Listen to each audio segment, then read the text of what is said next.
তিন ধরনের মানুষ আছেন যারা রাতে ঘুমোন না।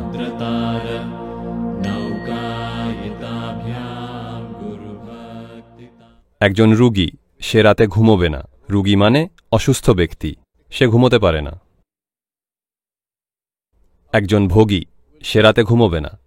যিনি ভোগবিলাসী তিনি রাতে ঘুমোবেন না, কারণ রাতের বেলা তার জন্য উপযোগী, তার ধরনের কাজের জন্য। একজন যোগীও রাতে ঘুমোন না, কারণ তার জন্য রাত্রি অত্যন্ত সহায়ক। আপনি কোনটা আপনি নির্ণয় করুন, আমি কিছু বলবো না।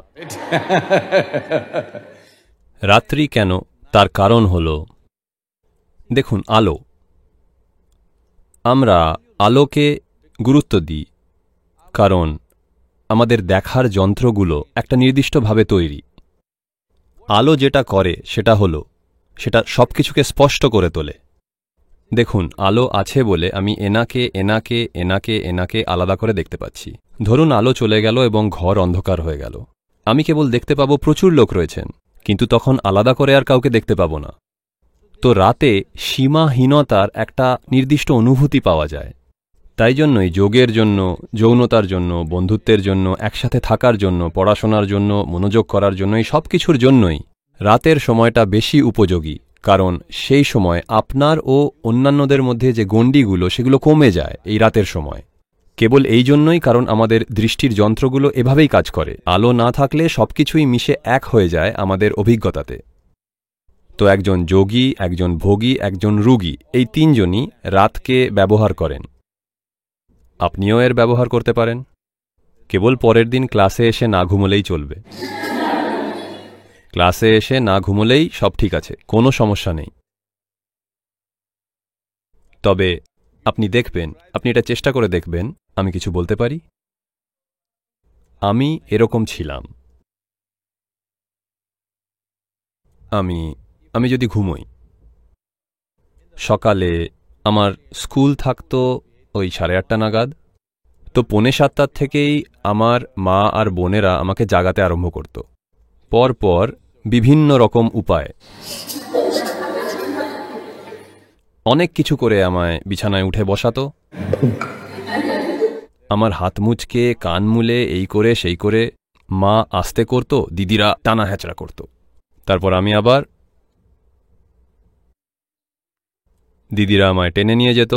মা ব্রাশে পেস্ট লাগিয়ে আমাকে দিত, সেটা আমি মুখের মধ্যে ঢুকিয়ে, আমার জামা কাপড়গুলো এনে দিয়ে বলতো, যাও তাড়াতাড়ি যাও, স্নান করে নাও, সময় হয়ে গেছে, যাও। আমি বাথরুমে ঢুকতাম আর ঘুমিয়ে পড়তাম। আমাকে না জাগালে 12টা অবধি, 1টা অবধি আমি কেবলই ঘুমোবো, এদিক ওদিক পাশও ফিরব না, পুরো মরার মতন। কিন্তু 12 বছর বয়সে আমি যোগের অভ্যেস শুরু করলাম এবং তার 8 থেকে 9 মাসের মধ্যে, তারপর থেকেই যেখানেই থাকি না কেন, আজ অবধিও যেখানেই থাকি, যে টাইম জোনেই থাকি, কারণ এখন রোজই নতুন টাইম জোনে থাকি, আমি ঠিক 3:35, 3:40 নাগাদ আমি জেগে উঠি। কারণ প্রকৃতিতে তখন কিছু পরিবর্তন ঘটে, যার ফলে শরীর আপনা আপনি জেগে যায়। চাইলে উঠে যা ইচ্ছে করতে পারি আমি, আর কিছু না চাইলে আবার ঘুমিয়ে পড়তে পারি, কিন্তু শরীর জেগে যায় সবসময়। সুতরাং আপনাকে এই দেহযন্ত্রে সংবেদনশীলতা নিয়ে আসতে হবে। দেখুন, আপনি তো এই গ্রহের একটি উৎপাদিত বস্তু, তাই না? নিজেদের সম্পর্কে মানুষ যা ইচ্ছে হাবিজাবি ভাবতে পারেন, কিন্তু আমরা তো সকলেই এই গ্রহের একটি ক্ষুদ্র সামান্য সৃষ্টি, তাই না? কম্পিউটার স্ক্রিনের পপ আপের মতন। আপনি কেবল একটি পপ আপ, আর একদিন চলে যাবেন। এখন আপনি বিশ্বাস করতে পারছেন না, ভাবছেন আমি চলে যাব। হ্যাঁ, সকল বুদ্ধিমান মানুষরা যারা এই পৃথিবীতে আপনার আর আমার আগে যারা এসেছেন, সকলে এখন কোথায়? কোনো চিহ্নই নেই তাদের, সবাই মাটি হয়ে গিয়েছেন, তাই নয় কি? তো পপ আপ ছিলেন কি না? তো আপনিও তো পপ আপ। আপনার মনে হতে পারে আপনার জীবনটা গুরুত্বপূর্ণ, পৃথিবীর কাছে সে কেবল তার নিজের মাটিটাকে রিসাইকেল করে চলেছে। আপনাকে বাইরে ছুড়ছে, আবার ভেতরে টেনে নিচ্ছে, বাইরে ছুড়ছে, ভেতরে টেনে নিচ্ছে। সুতরাং এই সামান্য পপ আপে সবথেকে গুরুত্বপূর্ণ বিষয় হল, আপনি নিজের মধ্যে সংবেদনশীলতা নিয়ে আসুন, এমন সংবেদনশীলতা যাতে জীবনের প্রতিটি মাত্রা আপনার অভিজ্ঞতায় আসে। আপনার মৃত্যু হওয়ার আগে এটা কি গুরুত্বপূর্ণ নয় যে আপনার জীবনকে আপনি পূর্ণ সম্ভাব্য স্তরে অনুভব করুন? হ্যাঁ কি না? অভিজ্ঞতা বললে লোকে ভাবে রোজ পার্টি করতে হবে। না না, এক জিনিস কতবার করবেন আপনি? জীবনে অনুভব করার মতন অনেক কিছু রয়েছে। সংবেদনশীলতা প্রয়োজন। সংবেদনশীল বললেই লোকে এটাকে ভুলভাবে ব্যবহার করেন, কারণ লোকে যখন বলেন তিনি খুব সেন্সিটিভ বা সংবেদনশীল, তখন এই অর্থ দাঁড়ায় যে সে খুব সহজেই আঘাত পাবে যে কোনো কিছুতেই, তাই তো? না, জীবনের প্রতি সংবেদনশীল হওয়া আর অহং সংবেদনশীল হওয়া দুটো আলাদা জিনিস। জীবনের প্রতি সংবেদনশীল হওয়া মানে আপনি যদি এই ঘরে ঢোকেন তাহলে এখানে যা যা আছে আপনি সবকিছুকে অনুভব করবেন, একটা কিছুও বাদ যাবে না। যদি বাইরে যান সেখানেও কিছু বাদ যাবে না। জীবনের প্রতিটি মাত্রা যেন আপনার অনুভূতিতে আসে। এটা ঘটেছিল। শঙ্করন পিল্লাই একটা কি হলো কাজের জন্য একটা গাধা কিনলেন। যিনি বিক্রেতা তিনি বললেন, দেখুন এই গাধাটি অত্যন্ত সংবেদনশীল, আপনি একে একদম মারবেন না, আপনি কোনো কুকথা বলতে পারবেন না, একদম গালমন্দ করবেন না। শঙ্করন পিল্লাই বললেন, দারুণ তো, রোজ আমি ক্লান্ত হয়ে পড়ি, রোজ এগুলোকে আমাকে মারতে হয়, গালাগালি দিতে হয়, রোজ গালাগালি দিতে হয় এদেরকে কাজ করানোর জন্য। সংবেদনশীল গাধা তো ভালো। তো তিনি বিক্রেতাকে দামের ওপর কিছু বকশিসও দিলেন গাধাটির সংবেদনশীলতার জন্য এবং বাড়ি নিয়ে গেলেন। রাতে গাধাটিকে গোয়ালে রাখলেন। পরের দিন কাজের সময় তিনি গেলেন, গিয়ে গাধাটিকে বললেন, দয়া করে এবার চলো। কোনো সাড়া নেই। দয়া করে চলো ভাই, চলো যাই। আবার সাড়া নেই। হাঁটু গেড়ে বসে প্রার্থনা করলেন, কোনো সাড়া নেই। এদিকে গালাগালি দেওয়া বারণ, মারধর করা বারণ। কি করবেন না বুঝে তিনি বিক্রেতার কাছে ফিরে গেলেন। গিয়ে বললেন, আমি তো অনুরোধ করলাম, হাঁটু গেড়ে বসে প্রার্থনাও করলাম, কোনো সাড়া দিচ্ছে না, কি করব আমি? বিক্রেতা বললেন, তাই নাকি, চলুন দেখি, এবং গেলেন।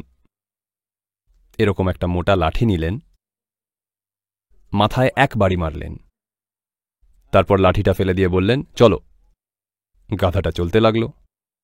দেখে শঙ্করন পিল্লাই রাগে বলল, জানোয়ার, তুমি বললে এটা সংবেদনশীল গাধা, আর তুমি একে এরমভাবে মারলে, আমি জীবনে কোনো জন্তুকে এরমভাবে মারিনি। তিনি বললেন, না না, সংবেদনশীল, কিন্তু প্রথমে ওর দৃষ্টি আকর্ষণ করতে হবে। তো সংবেদনশীলতাকে বিকশিত করার অর্থ হল আপনি চোখ বন্ধ করে সহজভাবে বসলে আপনার বোঝা উচিত এখন চাঁদের কোন দশা চলছে, কারণ এই সবকিছুই আপনার শরীরে ঘটছে, আপনার দেহতন্ত্রে রোজ। পূর্ণিমার সময়, অমাবস্যার সময় দেখেছেন তো গোটা সমুদ্র উঠে আসে, জোয়ার ভাটা। সমুদ্রের ধারে গেছেন তো আপনি, নাকি যাননি কখনো? জোয়ার ভাটা জানেন তো? গোটা সমুদ্রটা ওঠার চেষ্টা করে। আপনার শরীরের ৭২% জল, তো আপনার মনে হয় না সেখানে ওঠানামা হচ্ছে? হচ্ছে। সূর্যের প্রতিটি অবস্থানের সাথে চাঁদ গ্রহগুলোতে যা যা হচ্ছে সেগুলো সব আপনার সাথেও ঘটছে। এই জীবনের ব্যাপারে সংবেদনশীল হতে হবে, তখন জীবনের প্রত্যেকটি বিষয়কে আপনি পরিচালনা করতে পারবেন। অহংকে বাড়িয়ে তুলবেন না বা সমাজের প্রতি প্রতিক্রিয়াশীল হয়ে উঠবেন না, জীবনের প্রতি সংবেদনশীল হন।